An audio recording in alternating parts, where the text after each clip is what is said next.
Olá, meus amores do oitavo ano, tudo bom com vocês, meus amores? Então, vamos lá fazer a nossa correção, né, da nossa revisão de geografia para verificação do quarto bimestre, ok? Acompanhe aí com a tia para poder tirar as dúvidas, tá bom? Número um, o continente africano também é conhecido como, facinho, né, galerinha? Berço da humanidade. Por quê? Porque justamente foi no continente africano que surgiram, né, os primeiros seres humanos, né, dotados de inteligência, capazes de desenvolver a fala, né, de andar de maneira bípede, de desenvolver algumas técnicas, né, com instrumentos para poder caçar, né? Então, por ser o continente onde foram encontrados, né, os seres humanos mais antigos, ele é conhecido como o berço da humanidade, porque lá surgiu e se desenvolveram, né, as primeiras espécies humanas, né, dotadas aí de inteligência, ok?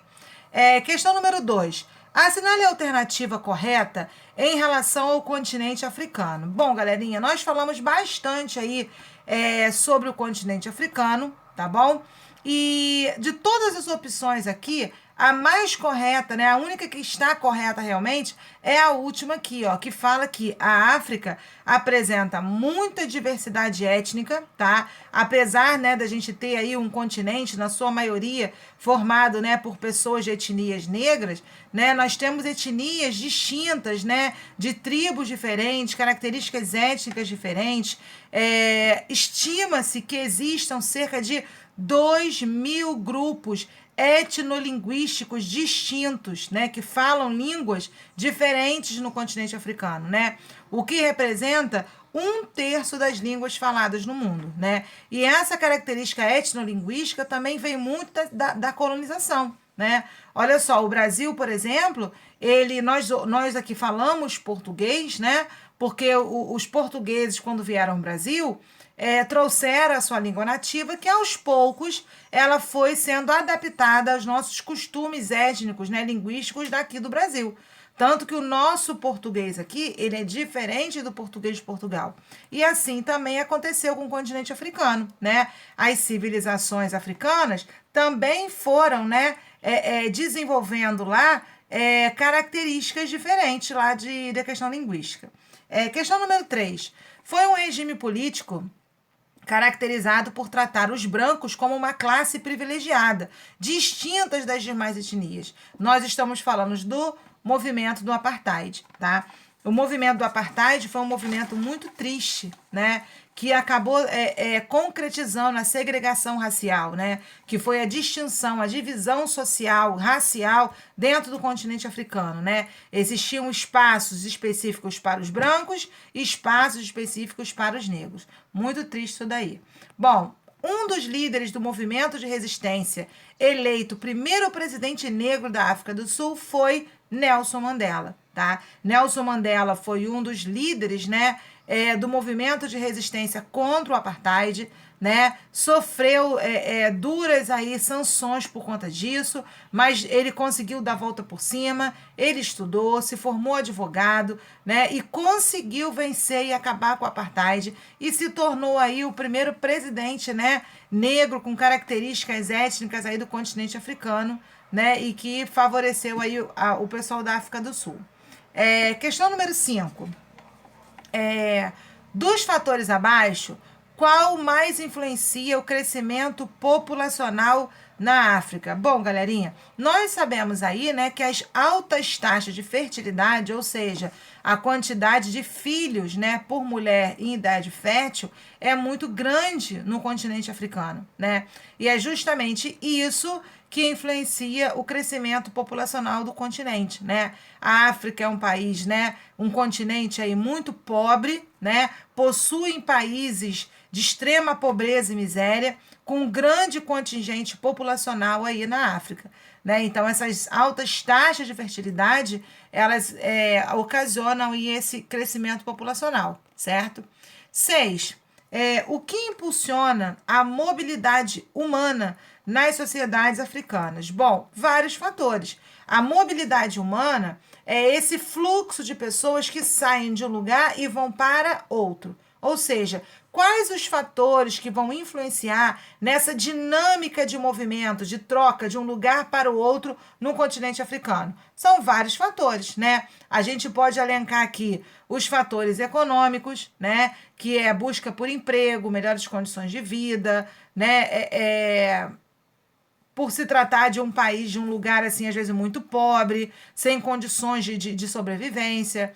A gente pode falar dos problemas ambientais, né? Por exemplo, quando a gente tem uma região que tem problema com terremotos, com grandes desastres naturais e ambientais, com água muito poluída, um solo que não é infértil, né? Que não é fértil.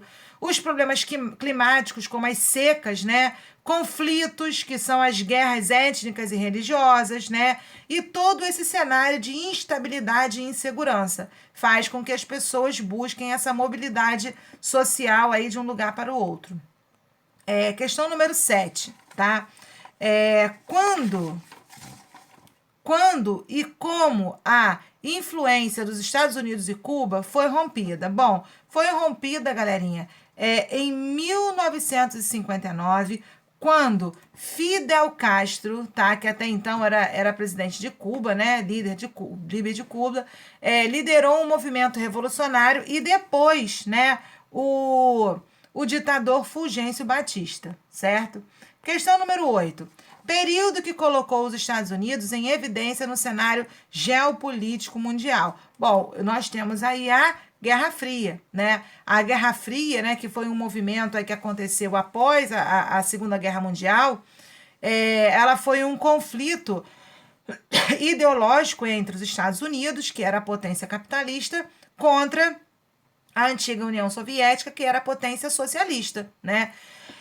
E nesse período aí, né, o capitalismo desempenhado pelos Estados Unidos, ele foi capaz de abarganhar grandes civilizações, grandes países, né? Então, com isso, ele foi se tornando aí líder, né, capitalista do mundo e se tornando uma grande potência mundial, tá?